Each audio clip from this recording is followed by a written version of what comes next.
मी माधवी भडाल. सर्वप्रथम सगळ्या आपल्या मैत्रिणींना, सख्यांना नुकताच होऊन गेलेला मैत्री दिनाच्या खूप खूप शुभेच्छा. मैत्री दिन काय हो, आपण रोजच मनवू शकतो, म्हणून खास एक दिवस न मनवता आपण सर्व सख्या अख्खा वर्षभर मैत्री दिन मनवूया. बघा, या मैत्री दिनाच्या निमित्तानं मी आज दाखवणार आहे ती कोफ्ता कढी. कोफ्ता कढी किंवा पंजाबी कढी म्हटली तरी चालेल. बघा, त्यासाठी मी घेतलेली आहे ही मुगाची डाळ. आपण आप्पे जे करतो ना तेच सारण. 1 वाटी मुगाची डाळ घेतलेली आहे आणि त्या मुगाची डाळ मी भिजवून घेतली आणि त्याच्यामध्ये मी घालते आहे ते लाल तिखट, हिंग, हळद अगदी थोडी घालायची आहे आणि अरडभरड वाटलेली, जाडसर वाटलेली धण्याची पूड. थोडी आपल्याला जाडसरच टाकायची आहे कारण ती दाताखाली खूप छान क्रंची लागते. त्यासोबतच घालायचं आहे ते मीठ. मी साधारण ही जी डाळ आहे ना ही 1 ते 1.5 तास भिजवून घेतली आणि त्यात लाल भोपळा, दुधी भोपळा, त्याच्यानंतर आपण ज्या भाज्या खात नाही किंवा आपल्या घरात ज्या भाज्या थोड्या थोड्या उरलेल्या असतात त्या अगदी सगळ्या टाकल्या. पण मला ते आधीच भिजवून ठेवावं लागलेलं होतं. कारण काय आहे की नाही तर ते मुलगा नसतात आणि याचे मी बनवणार आहे आप्पे. मुलांना हे अगदी असेही सहज खायला आवडते किंवा त्याच्या कढीमध्ये टाकून तर ते फार सुंदर होतात.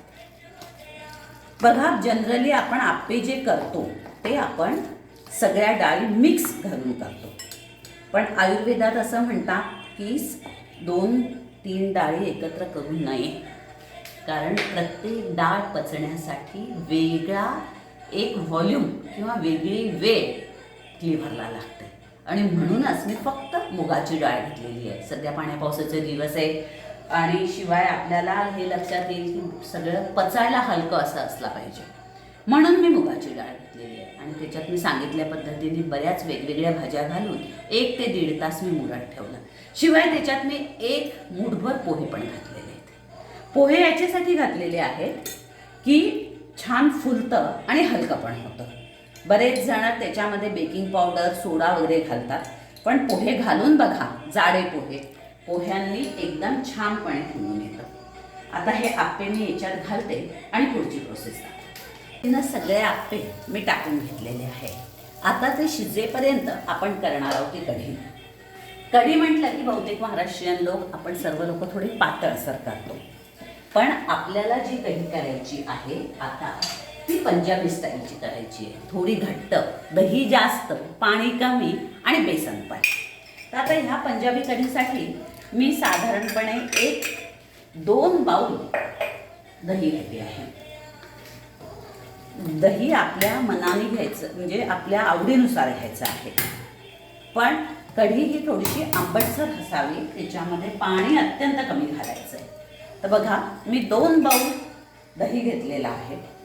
त्यातच लाल मिरची टाकून देणार आहे, कारण ही कढी हलकीशी तिखटसर असते, म्हणून त्याच्यातच मी दळायलाच मी मिरची टाकते आहे.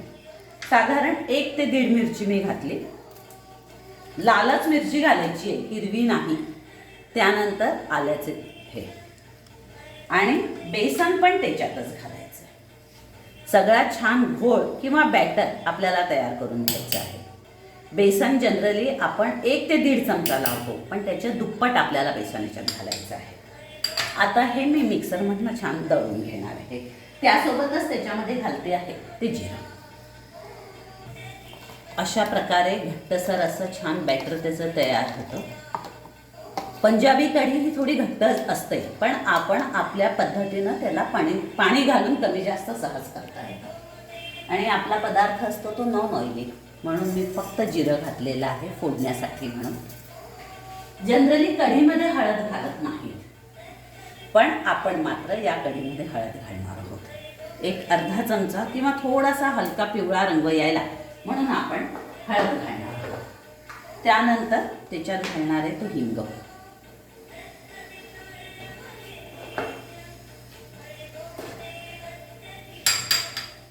त्याच्यातच घालते ते मीठ. बघा छान जिरं फुटलेलं आहे. त्याच्यामध्ये आता हे सगळं बॅटर घालून हे उकळण्यासाठी म्हणून आपण घालणार आहोत त्यात पाणी.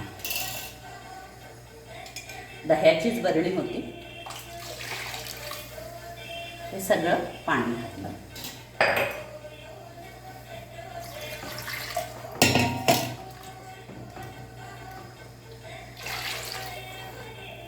हिला तुम्ही थोडी पातळ करू शकता, पण पंजाबी कढी ही घट्टसरच असते आणि म्हणून मी तिला घट्ट करणार आहे. त्यानंतर त्यात घालणार आहे ती कलमीचा तुकडा.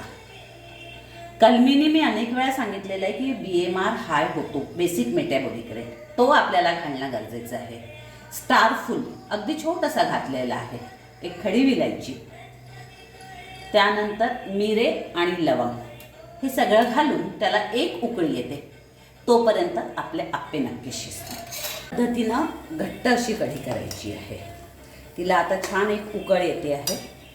उकळी येतानाच आपण हे खरपूस खमंग असे एका साईडने भाजलेले जे आप्पे आहेत किंवा मुगाच्या डाळीचे वडे किंवा कोफ्ते, काही जे आपल्याला वाटेल ते आपण म्हणूया, ते याच्यात टाकायचे. बरेचदा महाराष्ट्रामध्ये कढीगोळे हा प्रकार आहे. हा कढीगोळ्यांचाच भाऊ बहीण म्हटलं तरी हरकत नाही. आता याला खूपसं उकळू द्यायचं नाही. एक साधारण उकळी आली की आपण ते बंद करणार आणि मग मी ते गरमागरम सर्व करते. हा अशा पद्धतीनं आपण कोफ्ता कढी किंवा पंजाबी कढी म्हटली तरी हरकत नाही, संपूर्ण मिनरल्सनी युक्त आणि प्रोटीन्सनी युक्त. त्याच्यासोबत जर समजा थोडासा जिरा राईस खाल्ला किंवा खिचडी खाल्ली तर आपलं पूर्ण ब्रह्म तयार होतं. असं हे पूर्ण ब्रह्म आजमावून बघा, करून बघा, खा आणि आम्हाला कळवायला विसरू नका कमेंट्समध्ये की आवडलं की नाही ते. धन्यवाद. हे फ्रेंड्स, और आप सुनते हैं आज का physiotherapy tip. Very very important. अभी हम देख रहे हैं कि दोबारा बारिश स्टार्ट हुई है एंड पीपल अराउंड, छोटे से लेके बड़े तक, people are again sneezing and coughing, right. तो अगर आपको, स्पेशली अगर आपको नेक पेन है, तो how do you take care of your neck when you are sneezing और coughing? Well, how do you take care of others? ये तो हमने सीखा है कि either you come from the elbow or take a kerchief, but what do you do to take care of your neck? बहुत बार लोग, मैंने देखा है कि what is the reflex? You go forward and there is a jerky movement. उससे क्या होता है, neck trigger होती आहे. ते मानेसाठी बिलकुलच चांगला नाही आहे. हादरा बसतो आणि गादी बाहेर येते आणि नस दबू शकते आणि ऑलरेडी दबली असेल तर ती डेफिनेटली ट्रिगर होणार. So what is the best way? Rather than going forward, try to lean backward. See, I understand that it is a voluntary reflex. आपल्या हातात नसतं की वेदर यू गो फॉरवर्ड और बॅकवर्ड, पण थोडंसं if you are little aware you can be careful and take care of your neck. It is worthwhile, right? So rather than going forward, just go like this आणि कमी jerk बसेल असं बघायचं. And if you have a kerchief in hand, just take it on your mouth and just do minimum hadra, minimum jerk. Wall जर मागे असेल आणि जर तुम्ही वॉलला टेकलात तर बेस्ट है ना. You can lean on a wall if you want to go backward and just stay there, or just चिंटक थोडा करून आणि मिनिमम हादरा बसेल असं बघायचं. So that was today's physiotherapy tip for each one of you. Thank you so much. This is Dr. Pallavi from Nasik. Hey friends, और अब समय है पॉजिटिविटी टिप का. Well, today's positivity tip is very important.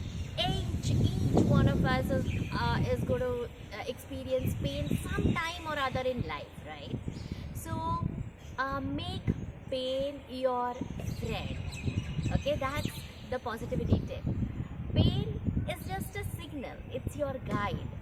Pain is body's way of telling you कि अरे ध्यान दो, कुछ गड़बड़ है ना। और हम क्या करते हैं, हम उसे रेजिस्ट करते हैं, और जितना हमें नहीं चाहिए उतना वो और बढ़ जाता है। Like because it's a signal end you suppress it with medicines, or you ignore it, or take rest, or avoid certain activities. This is mishandling of pain, right? Like one year old baby, जो पहले आपका attention चाहने के लिए थोड़ा सा धीरे से सिर्फ mamma mamma बोलेगी, और फिर उसके बाद अगर आप ध्यान नहीं दो, आपके काम में बिज़ी रहो, तो वो थोड़ा सा आवाज़ बढ़ाएंगे, और फिर उसके बाद वो टैंट्रम करेंगे, ज़ोर से रोने लगेंगे. That's what your body does to you, right? If you really have experienced pain and ignore it for certain time, or disrespected it, or suppressed it by medicines. So I respect taking medicines, okay? I am not against it, but that shouldn't be the first choice. Always respect pain, always understand that where is the signal coming from. थोड़ी देर पहले मैंने क्या KIA जिससे ये pen आया, और अब मैं क्या करूँ जिससे ये जाएगा, राइट? और जब आप उसे रिस्पेक्ट करते हो, you can take support of your physiotherapist to understand what is happening, and how can you take care of your body better, handle your alignment, your posture better, so that वो signal आने की ज़रूरत ही नहीं हो, right? और जब वो signal की नीड कम हो जाती है, ज़रूरत कम हो जाती है, by proper postural care, by proper training, तो अपने आप वो सिग्नल कम हो जाता है, बंद हो जाता है. तो definitely think about it, and we have so many videos uploaded so that you can take care of your posture better, and really respect your body as your soul's temple, and take care of it, and make pain your friend from today. Thank you so much. God bless.